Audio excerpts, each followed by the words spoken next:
request Mr. Kannan to give his welcome address.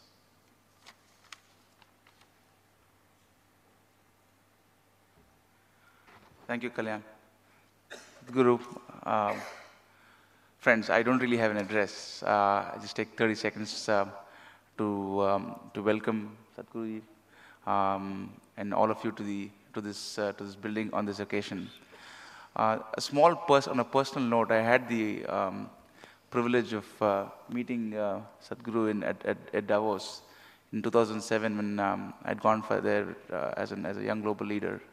And we met along the corridor and started having a conversation on a bunch of things. And I couldn't get into the sessions where you were speaking because you had to register much earlier. And unfortunately, I was very low in totem pole to actually get access to it. And but it's we're talking about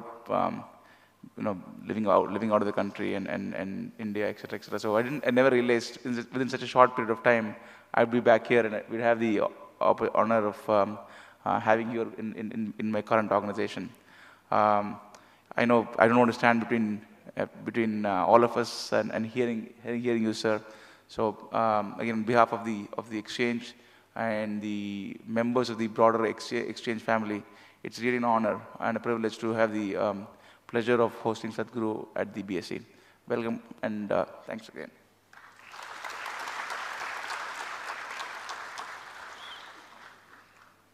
Thank you, Mr. Kannan. Now we would like to present Sadhguru with a memento and will request Mr. Kannan to do the honors.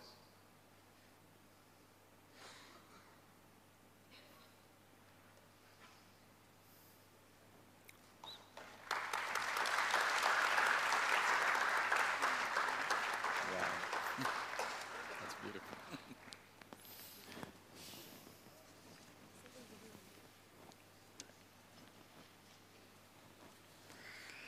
Now we request Sadhguru to address the gathering. Good morning, everyone.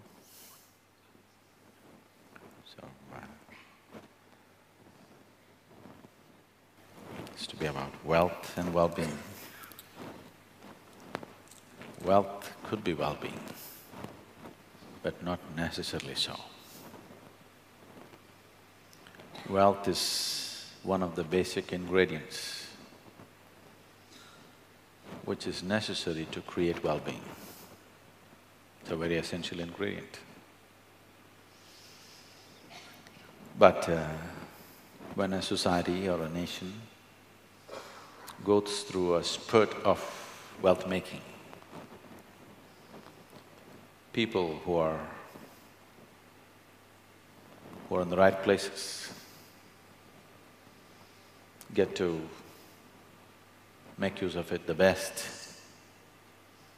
but many others who do not happen to be in the right places will be left out. So when there is a spurt of wealth-making happening in any society, it inevitably tends to lead towards huge disparities. When you try to marry hunger and Mercedes-Benz, you're asking for trouble. These disparities could essentially lead to conflict. And this conflict usually gets labeled as communism. Have-nots, people who do not have anything start talking about sharing, which is ugly. People who have, if they talk about sharing, that would be beautiful. People who do not have anything to share talk about sharing, and that usually gets labeled as communism. But you can only make people who have to talk about sharing when there is consciousness. And consciousness is always inclusive in nature. In physicality, you and me are separate. If I think with the limitations of my body, I'm separate, you're separate, my well-being is separate, your well-being is separate. So naturally I tend to look at this, not at that.